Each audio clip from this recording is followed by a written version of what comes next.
Let's open with the word of prayer.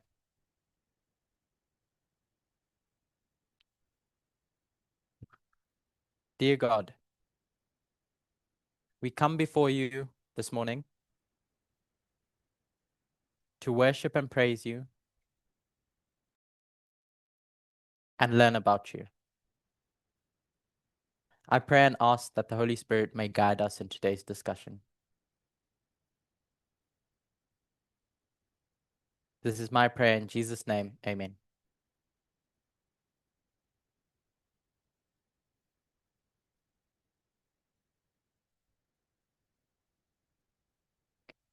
In yesterday's study,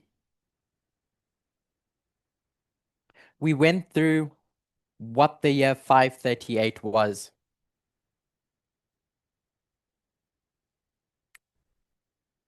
And tried to identify what was happening in 538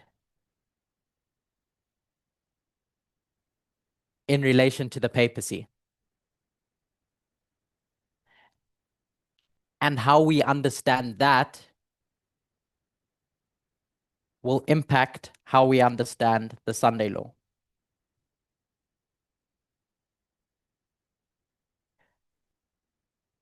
We then started talking about Revelation 17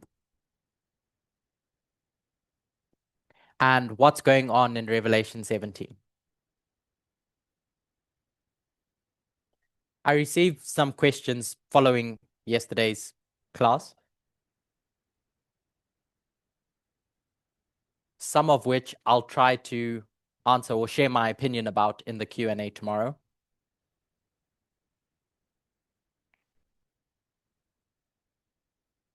But the one that I want to talk about for now is based on Revelation 17, verse 2. So someone questioned why I referred to the relationship between the woman and the kings as adultery.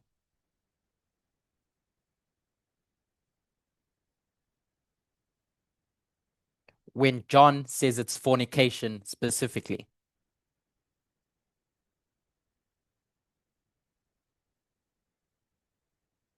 If you open your Strong's Concordance and you look up the word fornication, which is a Greek word, 4203, the definition it has is the following: to act the harlot, including adultery.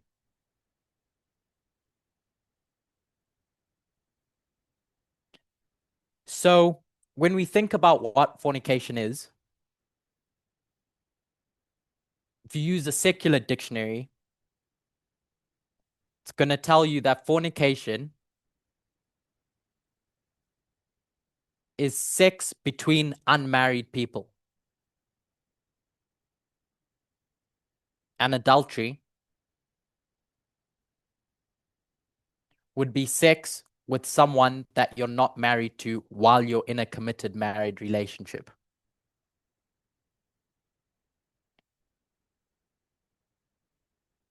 So at least if you use those definitions, then they seem like two very different things. But if you use the definition of the Greek word that John is using,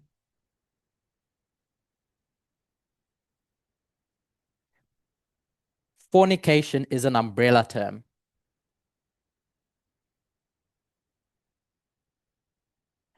That includes various types of sexual immorality.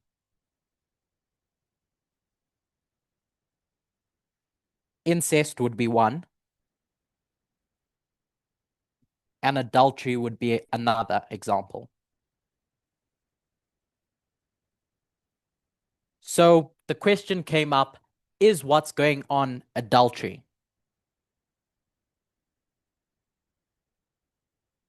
Because I tried making the point that there's an illegal relationship that's being forged.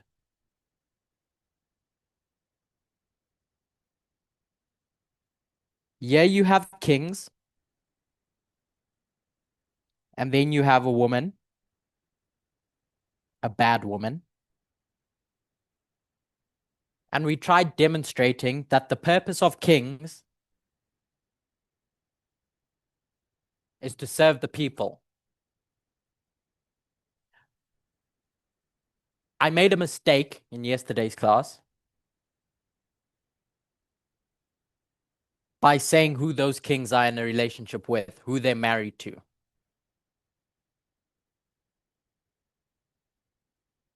So we threw around some ideas. And one of the ideas that came out was the people. But in reality, who's the king actually married to?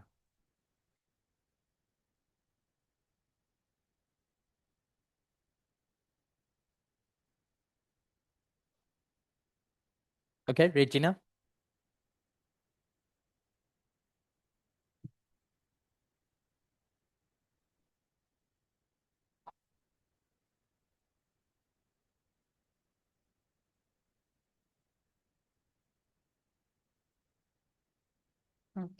The queen. Okay, and what's the queen?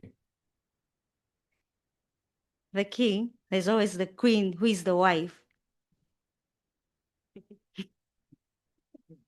So there's another woman there. There's a bad woman, and there's a woman that it's supposed to be married to. So if you can see in the verse that when it's a beast, there's a bad woman riding it.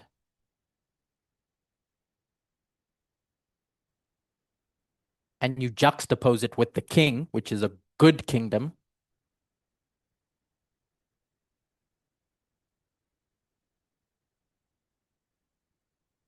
There's something on top there,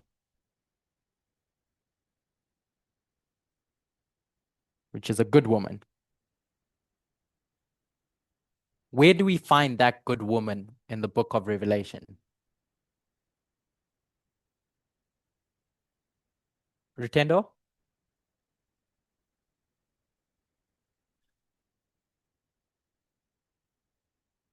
I was going to say chapter 12. So she said in chapter 12, that earth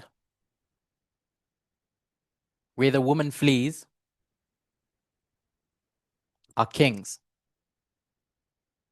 So you have a good woman with good kings. And when that good king cheats on the woman, there's adultery going on.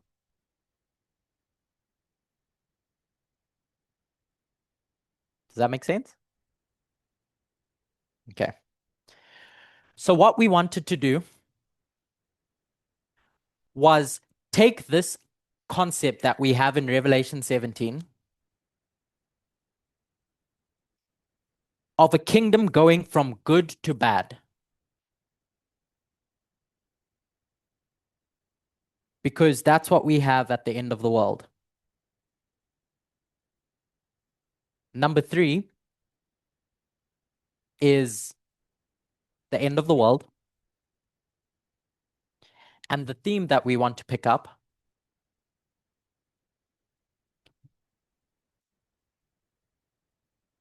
is the change of a kingdom.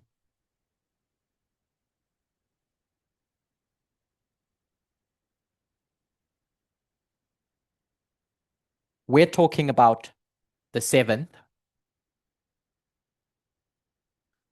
Could you turn down the mic on this? We're talking about the 7th. And it's called Mystery Babylon. So where did we say we would go? The book of Daniel to use as our number 1. And if we can see it demonstrated with the first kingdom, with literal Babylon, and we can see it with the seven,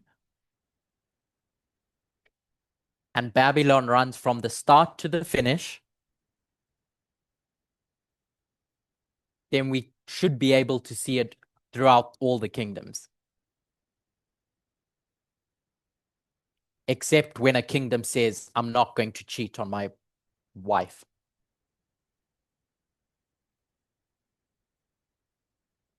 So let's go to the book of Daniel. If you recall Elder Parminder's classes, where did I want to start? When I suggested something about Babylon.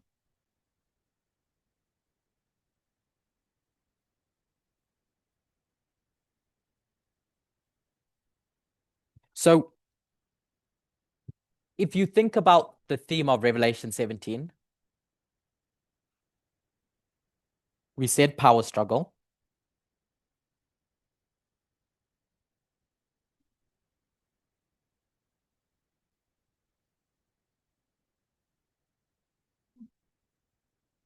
And as Elder Parminder demonstrated, if you're not looking at Revelation 17, what are the two types of power struggles that you can have in the book of Daniel?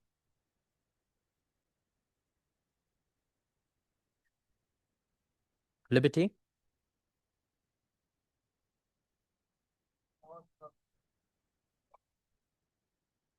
There's power struggle between gods.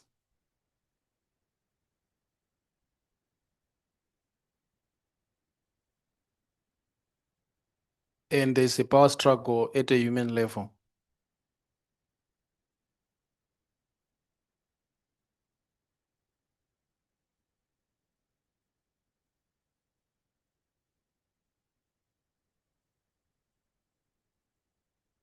So you can either look at it from a religious perspective or a political one. So someone's asked why I've put Satan here. Because if we're talking about God, who is Nebuchadnezzar a proxy of? A proxy of Satan. But if you're not talking about that religious theme and you're staying on earth, then there's no need to bring Satan and God into it. It's political at that level. Okay, so where does this conflict between Nebuchadnezzar and God begin? In the book of Daniel.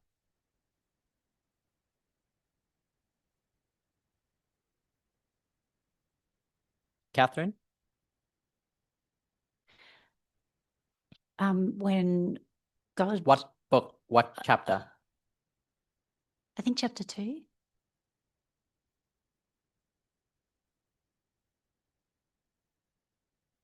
So what happens in chapter 2? Someone else.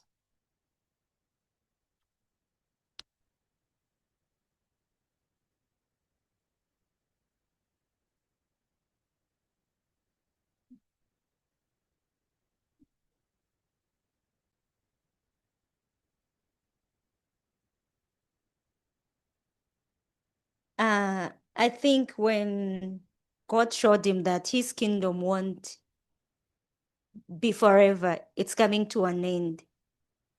It will come to an end.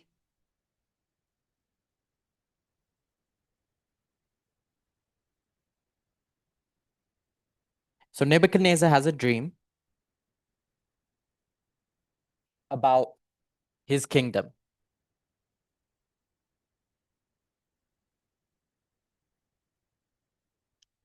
We'll say about Babylon. And he doesn't understand what's going on. So what does he do? Who does he call to try and help him? So he calls all these religious people because in his mind, he's had a religious dream.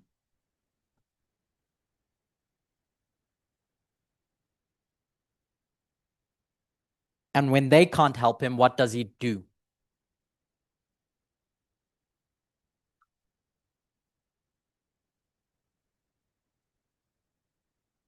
Says, I'm going to kill you. And then who comes to save the day?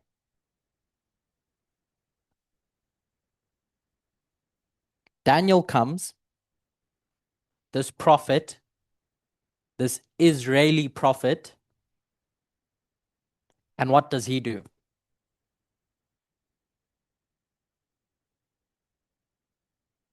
Linear? He says to Nebuchadnezzar, can I have a bit more time to consult with my God?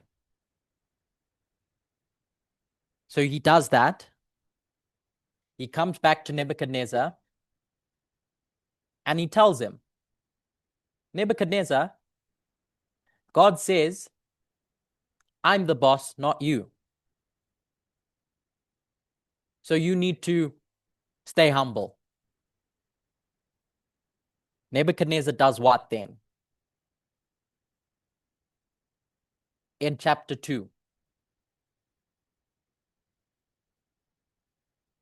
How does Nebuchadnezzar react?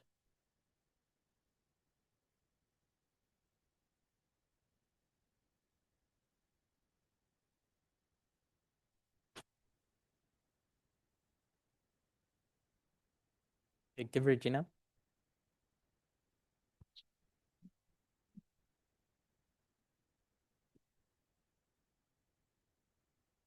He fell down and worshipped Daniel.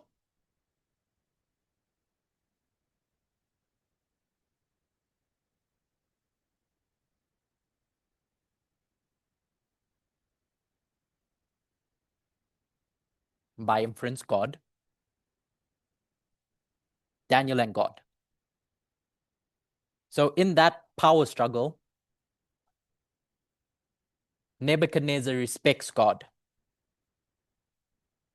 And then he says, in my church, I need more prophets like you.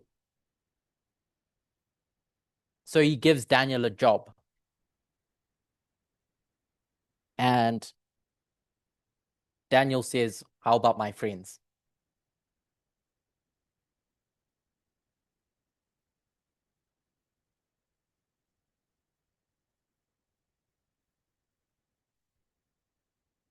So you can see how in that power struggle, Nebuchadnezzar respects God. He works alongside God. And then we get to chapter 3. Now what happens? He wakes up on the wrong side of the bed. And he says, nah, that Daniel guy tricked me. Because actually, I'm the boss. I'm going to bring chapter 3 to the bottom here. I said these studies are a repeat and enlarge of studies that I've done over the last 8 months. So when I've looked at Daniel 3, what dispensation did I say this is referring to? Not even me, but how is it typically understood?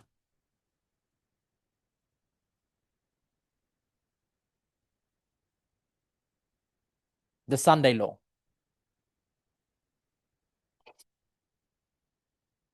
To the close of probation. Because that story ends with judgment. Nebuchadnezzar creates something.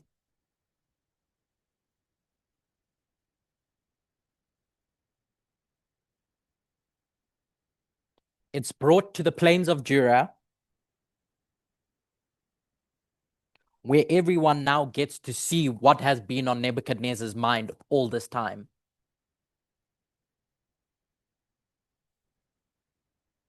And then you get to a point where the cymbals sound, there's a loud cry for everyone to bow down and worship that image. There's a test.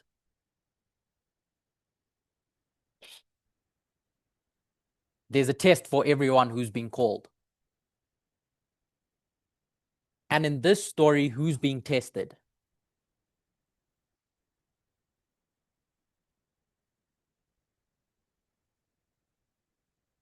So someone said Daniel and his friends.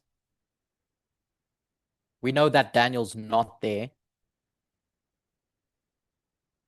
But it's who? Who are those three people that are there? Precious?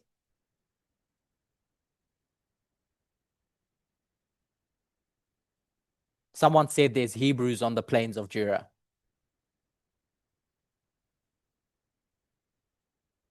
Yeah? When we're talking about it in a religious context. But is that what I'm interested in? Chichi?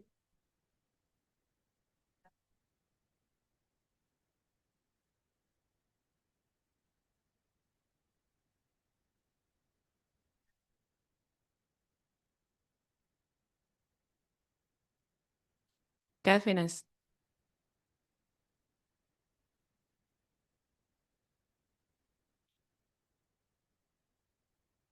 When you're done speaking, you have to mute that mic.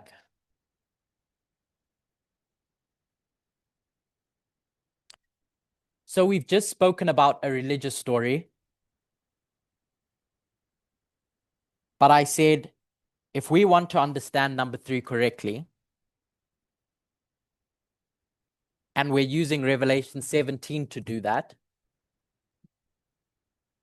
the power struggle is about what? Politics. So let's go back to the story of chapter 2 and chapter 3 to see what's going on.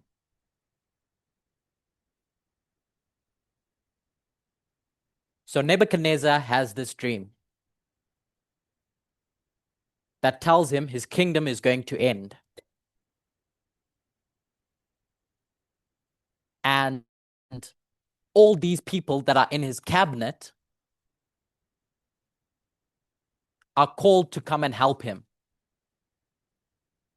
He consults with the institutions around him about what he should do.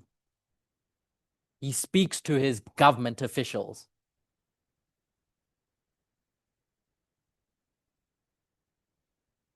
So the institutions are consulted.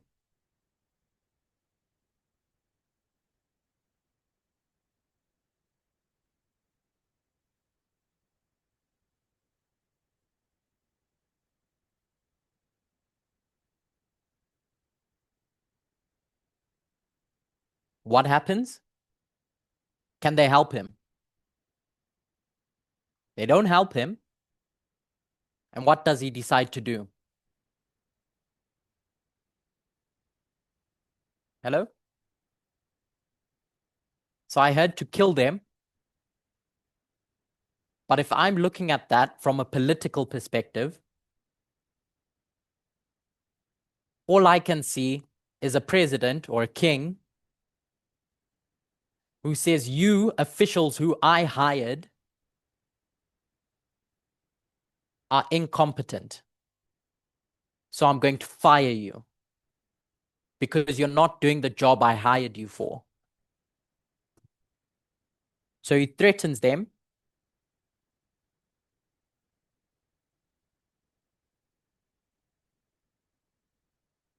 And who does he delegate power to?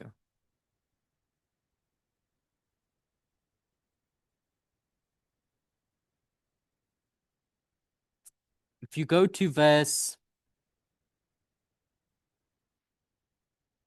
Say. Who's that? Say in the mic. I said Ariok, Who's that? Commander-in-Chief of Babylonian Defense Forces.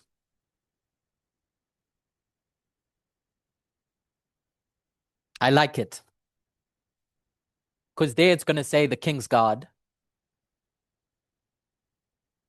But he says to the commander-in-chief of defense forces, I need you to help me do my job.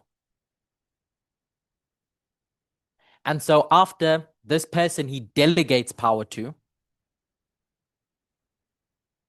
goes looking for a solution, someone puts up their hand and submits their CV for the job. Daniel steps up and says, I can solve this problem for you in your government. So he listens to Daniel and he says, okay, great. I can go with that. I will, 2 seconds. I will run my government in a proper way.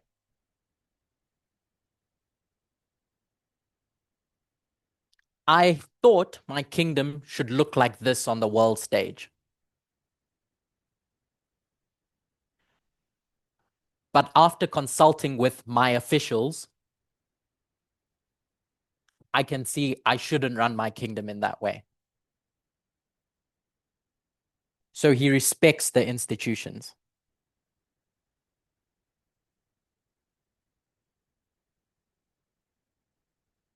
around him.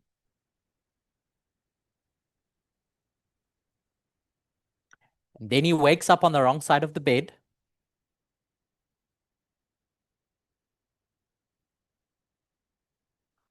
And now what happens in chapter 3?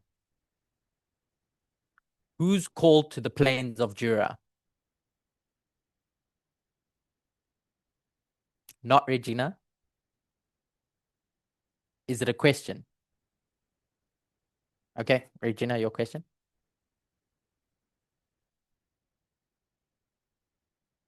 This side. Say it again. Okay, so I just want you to repeat what you explained in chapter 1.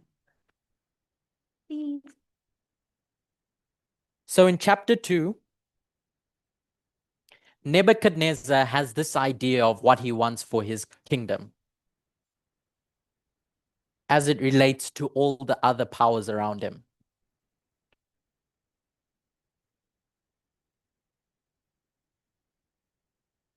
And so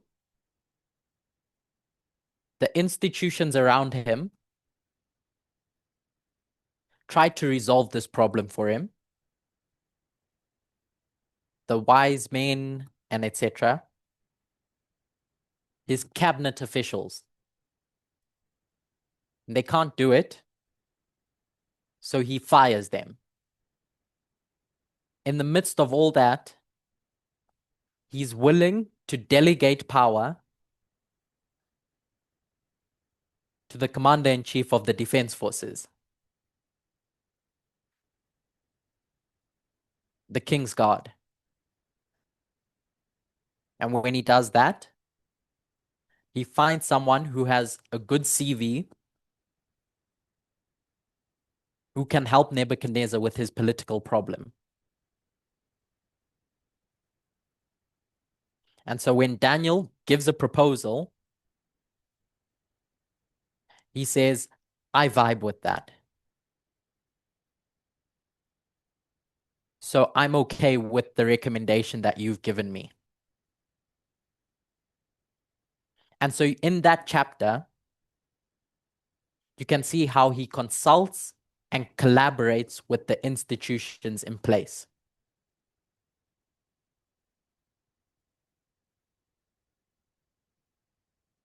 Is that okay, Regina? So we want to go to chapter 3 to see how this story unfolds. So now in chapter 3, from the perspective of Revelation 17, who's called to the plains of Jura? Put up your hand. Linear? You need to wait for the mic.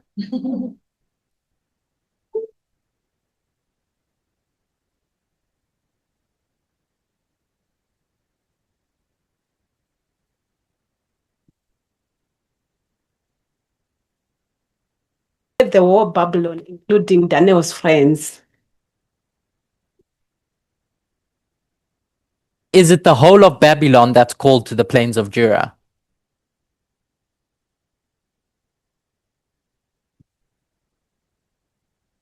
Okay.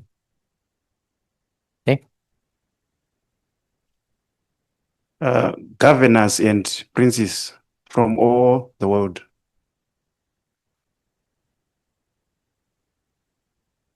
Do you see that, Linear? That it's not everyone.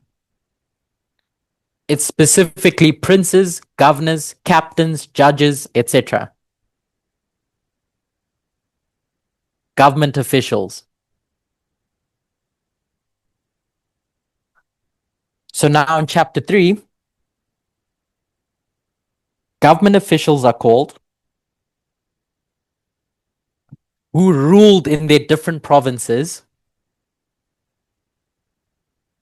because Nebuchadnezzar says, I want to reorganize how this kingdom is run. I have a vision. I want to make Babylon great. And so he unveils this statue without any consultation. He's just going to tell the governors what to do now. Those institutions around him. And then who stands up and says, that's not on?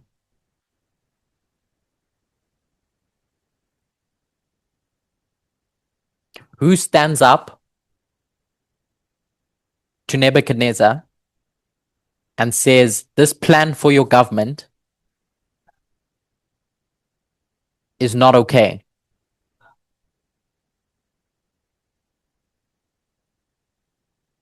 Yep, there's a hand there at the back.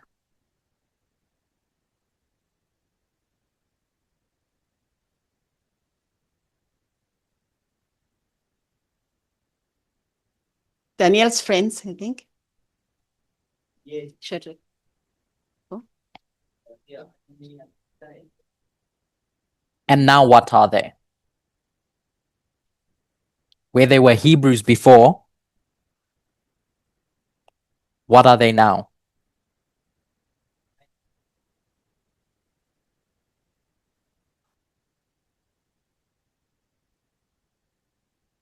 Now they're governors in government as Babylonians, internal to Nebuchadnezzar's kingdom. And in this story of the Sunday law to the close of probation, what does Nebuchadnezzar need to do to the institutions to get what he wants?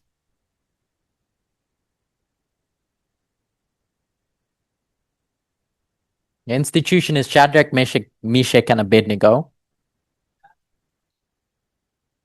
So if they're resisting him, what do they need to do? Nebuchadnezzar, what does he need to do? Justina? Does he destroy them?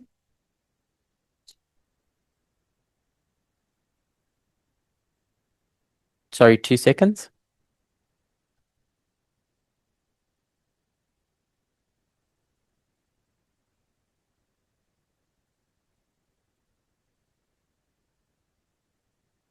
Is everything okay?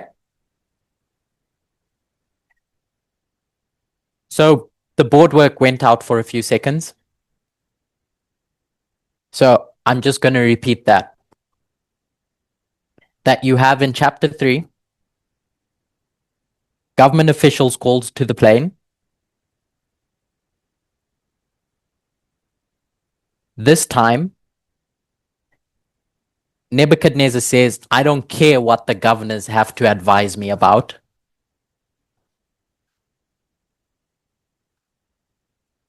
I'm just going to tell them what to do. And when some of those institutions or governors stand up to resist Nebuchadnezzar, Justina said that he needs to get rid of them. This is meant to be a fire. And so now he needs to clean up shop if he's going to get what he wants. Can you see how at first Nebuchadnezzar, Babylon, is a good kingdom that works with the institutions. And then something happens. A woman comes along, a bad woman, and says, I'm tired of that. I want to take control. Because I want to rule the world. And the only way I can do that is by cleaning up shop. Good to bad. That's Babylon. Literal Babylon. Tina?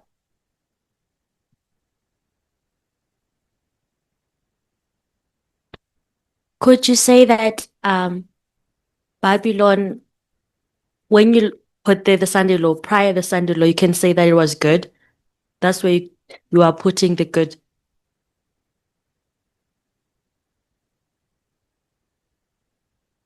What's your answer to that question? Yes, I just want to see if we are on the same page. If we're on this page, and I think we're on the same page. But that's because I've restricted you to a story I want to tell. Because that's the story that I see makes sense for the relevance of where we are today.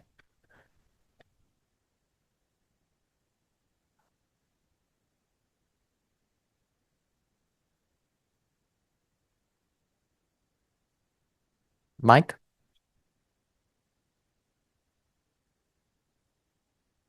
So it starts being bad at the Sunday law. Or just after it. I don't want to get into the intricacies because these simple models try to simplify a complex topic into something that everyone can make sense of. That's what parables do. So in the parable,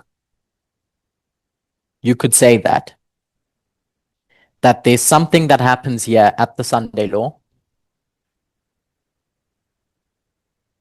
which you would call bad, which I've called the beast, and pre the Sunday law, it's just good. Don't confuse me. Don't get confused when I just say that this is just a head.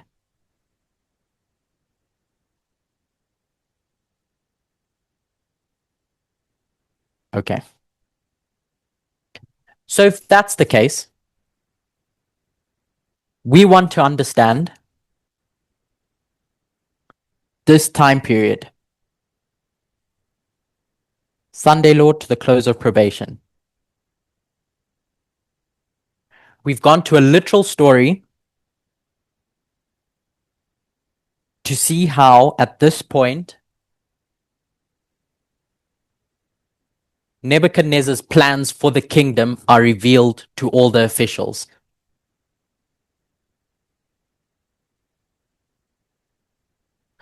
What we can do is go to a different story. If we were to cut up our line from 1989 to the second advent and take this dispensation out, the Sunday law to the close of probation, which dispensation can you line it up with?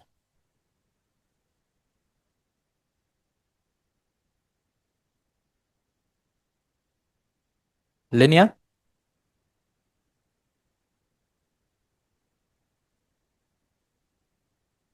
I think from 1798 to 1844.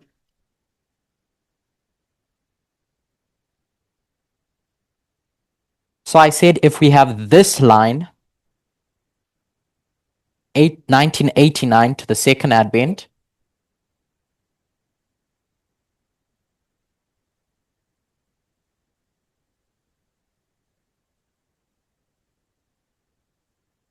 and we break this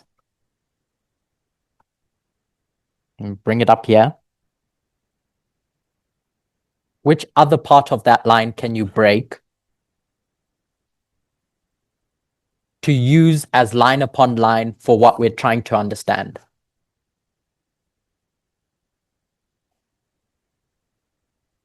Monica? And don't say 2014. Justina?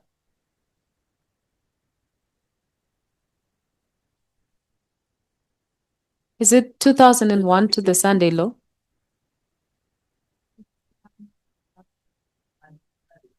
How? What's your logic?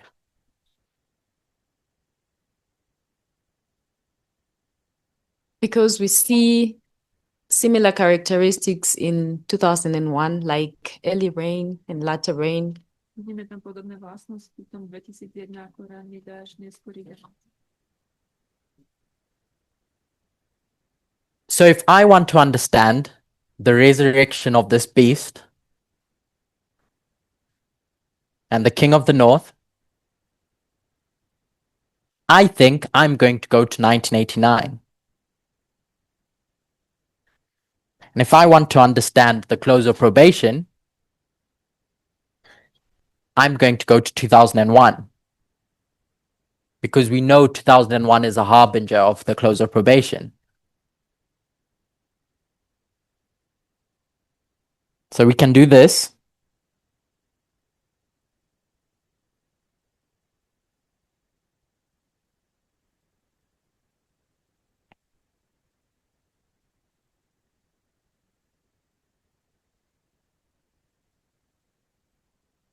And what are our waymarks between 1989 and 2001?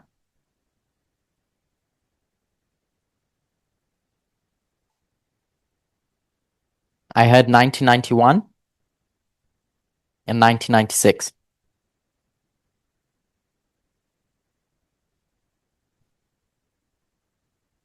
And this is what we want to understand. Where Nebuchadnezzar reveals his plans for his kingdom.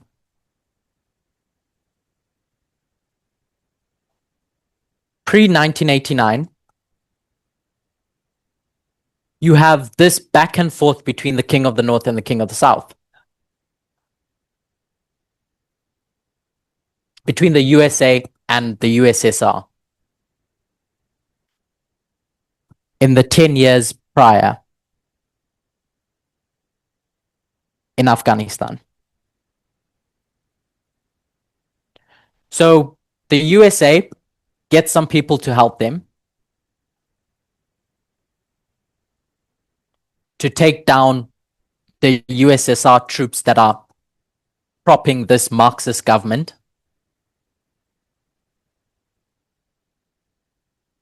So they arm the Mujahideen, as you all should be familiar with by now. And then in 1989, the Soviet Union withdraws from Afghanistan. And that marks the birth of Al-Qaeda. Because now all those Arab veterans are unemployed. They've shown that they can take down a superpower, and they have no job. After 1989, something happens in 1990.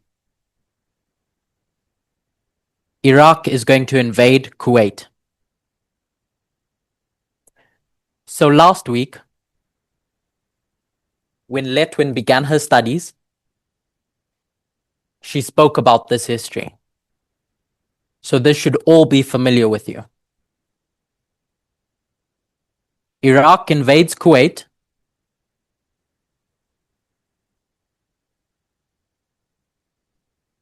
Saddam Hussein being the president at the time. Everyone else around that invasion gets worried. Saudi Arabia know that they have oil,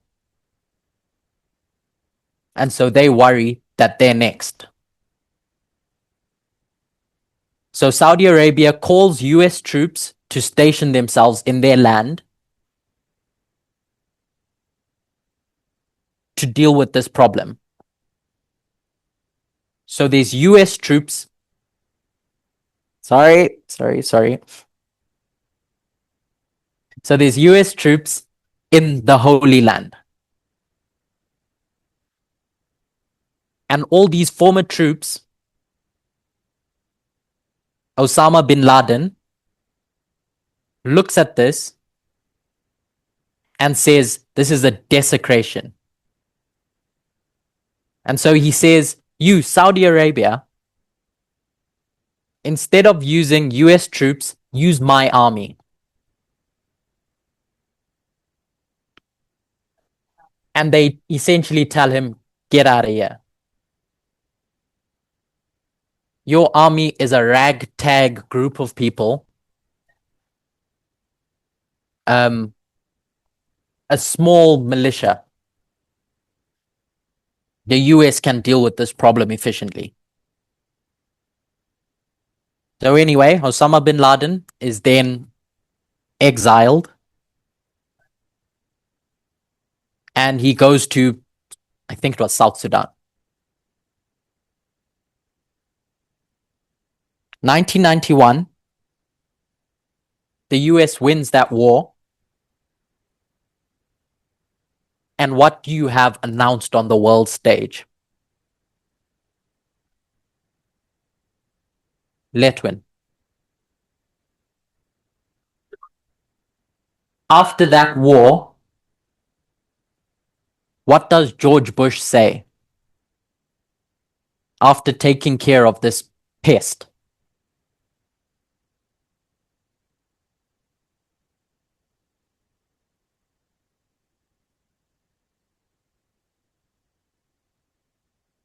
He says it's proof that the US leadership cannot be replaced.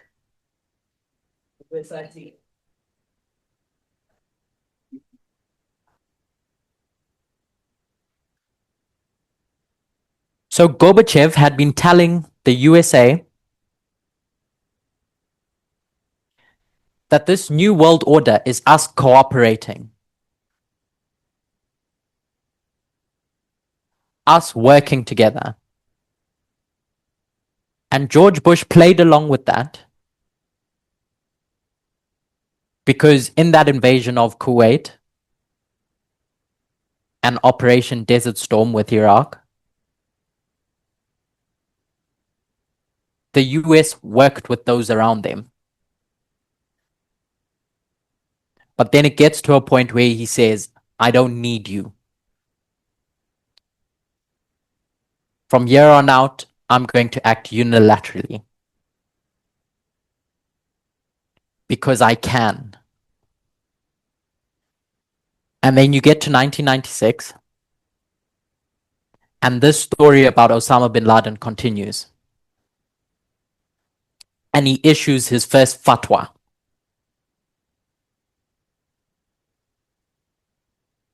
Which essentially denounces the USA. And provides the ideological backbone for what's going to happen in 2001.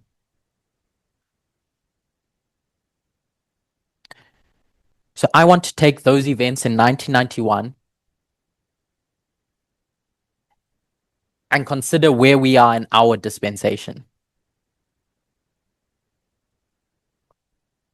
The perspective that I'm looking at it from is the consolidation of US power on the world stage, where the king is going to say, I'm going to go on this my own.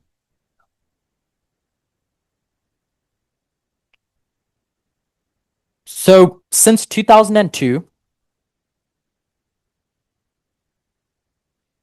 the US and Iran have been at loggerheads.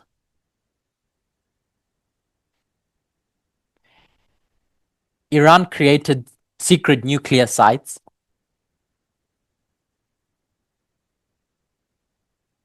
which triggered scrutiny from the nations around them.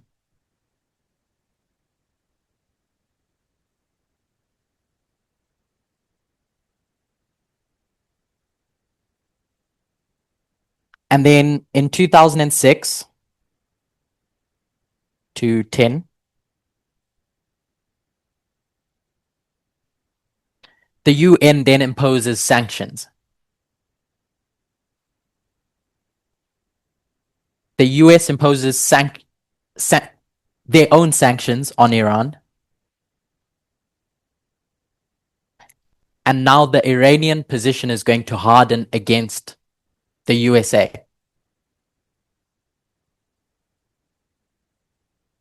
2015 comes along,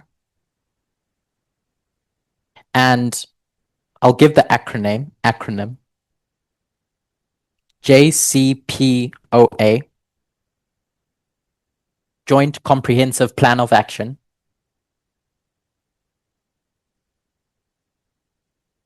is signed by Obama, where Iran agrees to restrict the amount of uranium that they're producing. Diplomacy is at a high. Donald Trump comes into office in 2018, withdraws from that pact, and now tensions are going to escalate. 2 years later, Iran's top military commander is assassinated.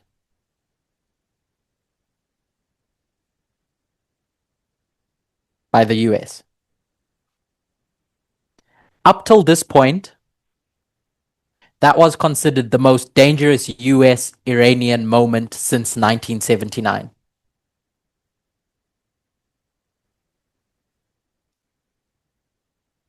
But then Biden comes into office in 2021, and a nuclear deal starts being spoken about between Biden and Iran. But they both don't trust each other. And then we get to 2025.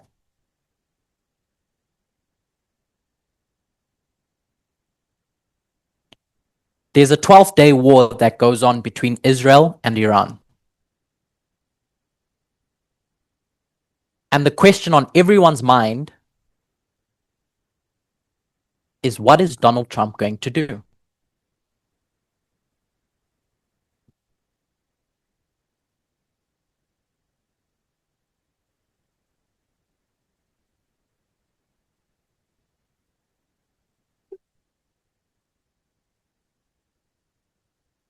So on June 22, Donald Trump decides to show the world who America is. Without consultation with Congress, without consultation with the institutions around him,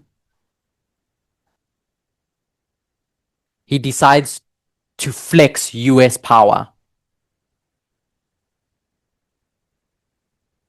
which his circles termed a new era of American resolve.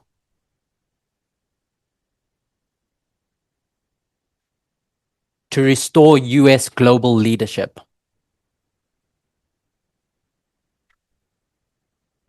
There's various articles you can go to read about the relationship between Trump and the institutions around him when all this was going on, about whether the US was going to get involved in this Iranian-Israeli conflict.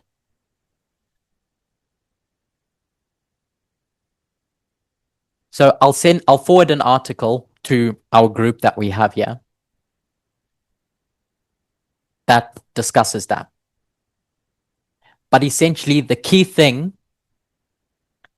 that's being questioned is the separation of powers. Because only Congress has the authority to declare war or strike a foreign nation. But Trump takes matters into his own hands. So if you think about republicanism, or which amendment, Justina? Which amendment is relevant here? You 14th. or the fifth? The Fifth Amendment, which talk about what?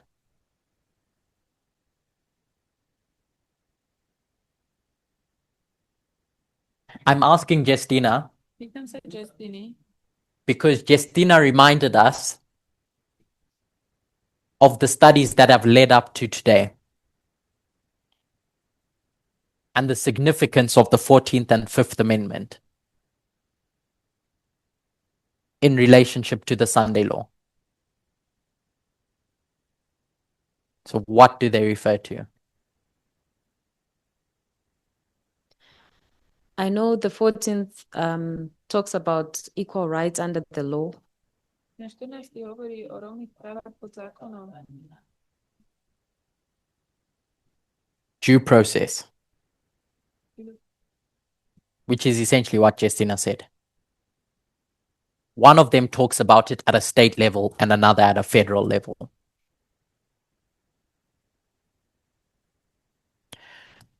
So what you should expect when a kingdom is run well is due process. Is Nebuchadnezzar going to consult the institutions around him and having a patriotic, not nationalist government? And when that is put aside, and you have Nebuchadnezzar wanting to build a nationalist kingdom,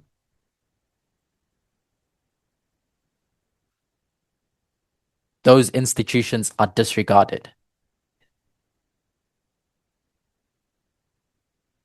If you remember, this is the time period leading up to the King of the North ruling the world. So what we should be looking for is how this kingdom relates, the seventh kingdom,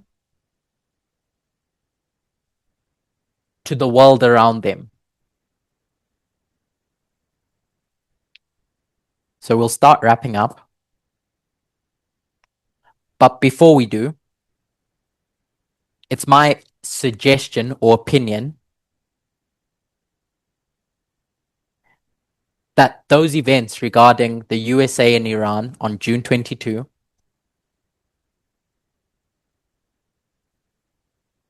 gave us an increase of knowledge about the seventh kingdom. Now, what has tended to happen in the last 8 years is we've said external and internal. What are waymarks? We've mentioned it at least 3 times in the last 2 weeks.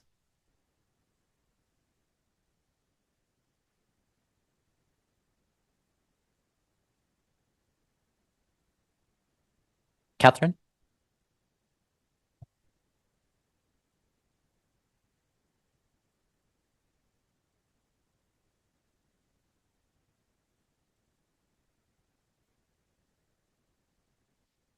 In the literal, a waymark is there to show you where you are on your journey.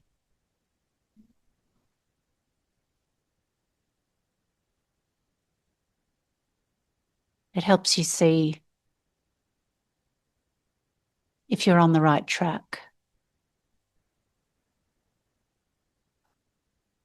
and how far you've come. So does it make sense if you're on a journey for you to create that waymark? On Zoom, everyone's shaking their heads. What makes sense is for something external to you to be the waymark. So when we've created waymarks based on internal developments of truth, how can you even know that that's a waymark? You have no reference. All you end up doing is confirming yourself. And then it just becomes self-fulfilling. Rather, let waymarks be external things that give you that understanding. Now, when I say the following, I'm not contradicting that thought. Because we do know that God develops truth. In Canada, Elder Parminder set up a framework.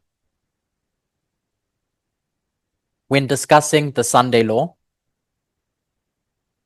and to simplify things, he referred to this as a dispensation related to the personal.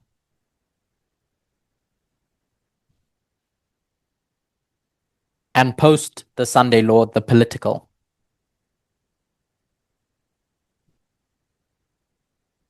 What that meant to me, at least, is that if we as priests are going to know how to run a kingdom in the dispensation of the Sunday law and after, the political, then we should have learnt about doing that at a personal level before. So there is something to learn in this dispensation. I just don't want to refer to it as a waymark. The thing that I think we're learning in looking at the seventh kingdom is how we relate to our institutions. and how those institutions relate to the people. When we visited the Apartheid Museum last week, there was a quote that I saw.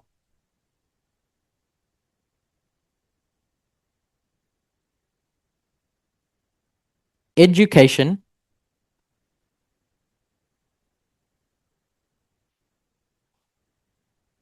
is the most powerful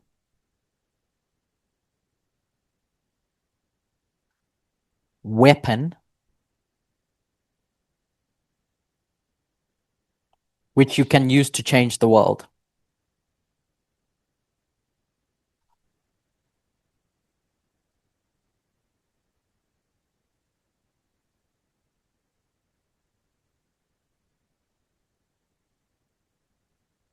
A synonym for education,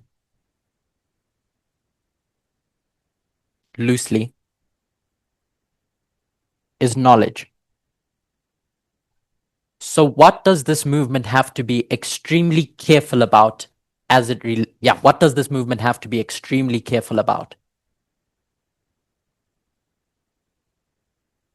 If it's going to be a good kingdom. How it relates to knowledge.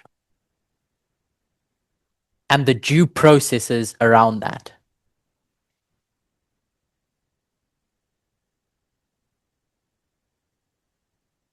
So it's no surprise to me that in the last, I'll say year, the institutions of this movement have respected the exploration of knowledge.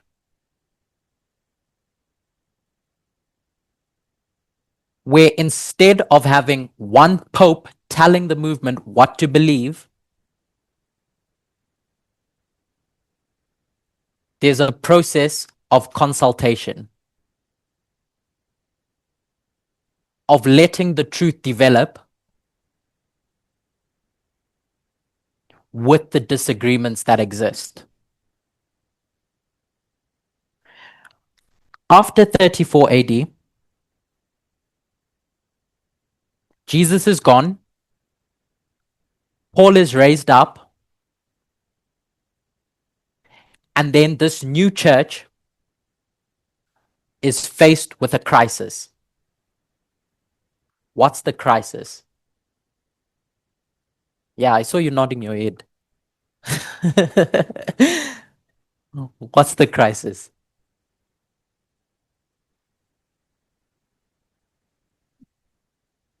It's their first real test.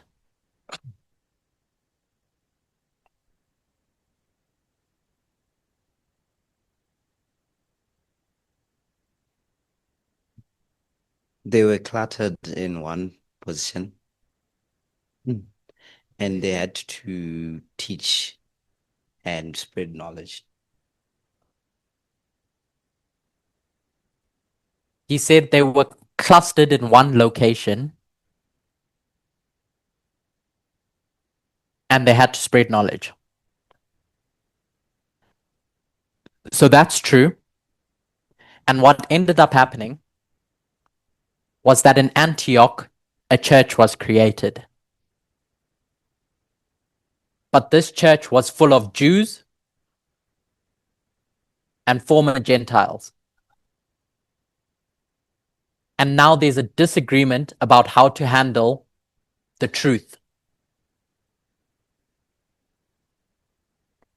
Peter and all the leadership could have said, given a unanimous decision.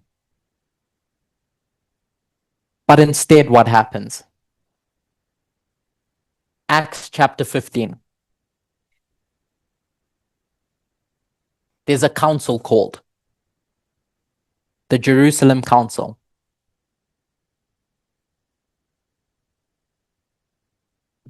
And now they're going to debate. They're going to argue their various positions until they come to an agreed position. But it's not the fact that they come to an agreed position that's the beauty in my eyes. It's that the institution that was being created had created a culture where that was possible. For disagreements and letting the truth develop gradually. Because what you don't want to end up with is a thus saith a pope.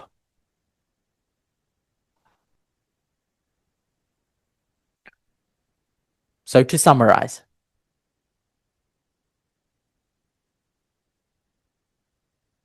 we spoke about the seventh kingdom and how if you can see the first kingdom, literal Babylon, go from a good kingdom to a beast, and that's the story of the seventh kingdom, implied by the fact that it's an illegal relationship, we should be able to see that throughout Satan's kingdoms, where each kingdom has a lamb and dragon phase.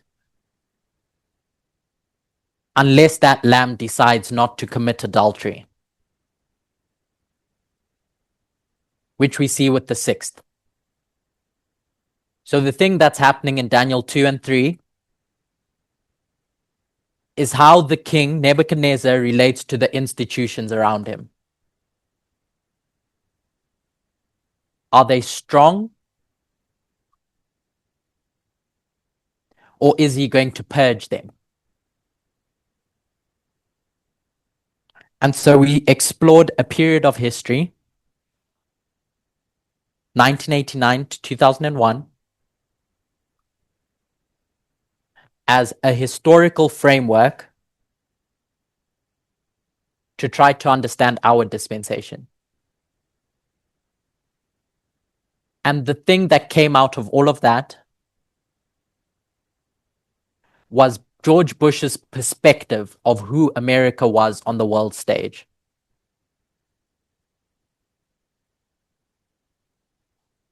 Which was Nebuchadnezzar's view about his perspective of what Babylon was on the world stage.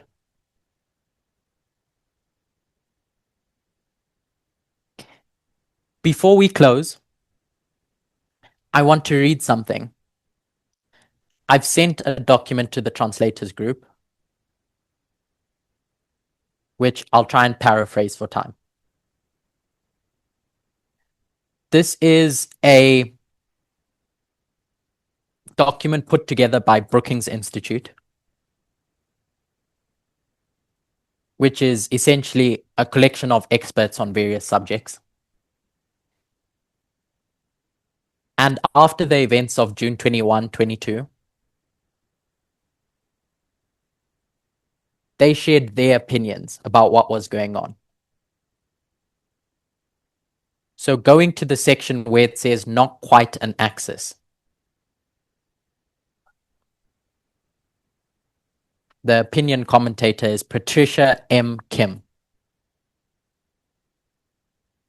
Have you found it? I'll wait for you to find it.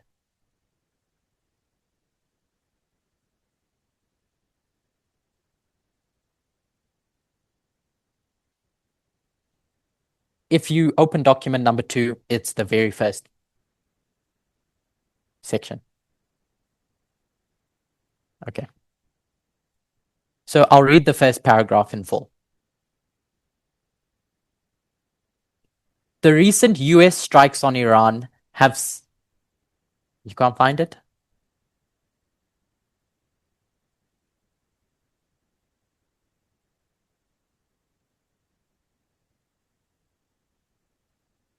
Okay.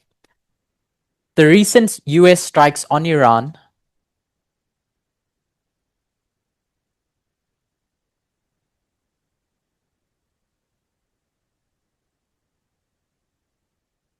Okay, I'll post the quote in the chat.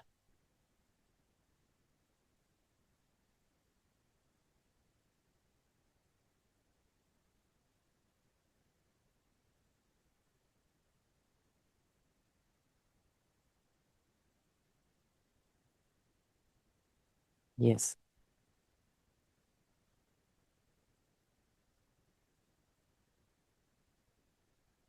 Okay. Go to the one above that, the PDF.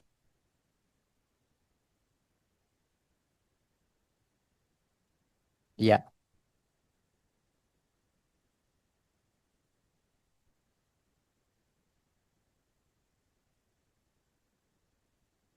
Found it? Okay, there. I've posted it. The recent US strikes on Iran has served as a revealing test of the much discussed anti-Western axis: China, Russia, North Korea, and Iran. The muted responses from Tehran's supposed partners underscore just how shallow that alignment truly is.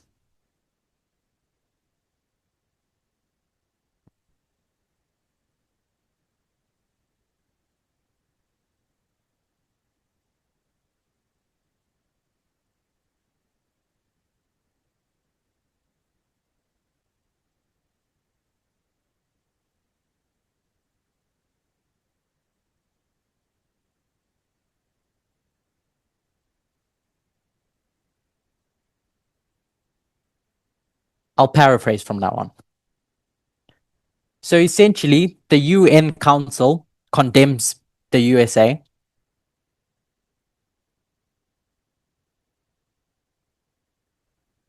But everyone else just stands by and watches.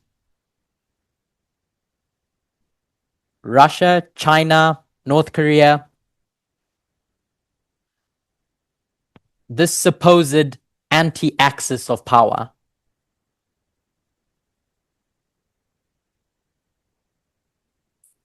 Another commentator in this document says the political context around military action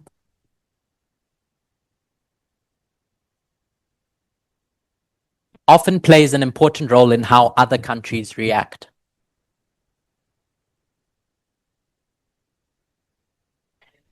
The manner in which the Trump administration conducted this military action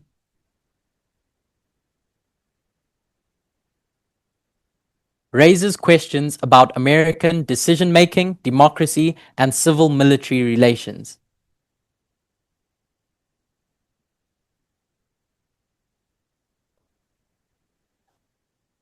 That may ultimately harm America's influence and standing in the world.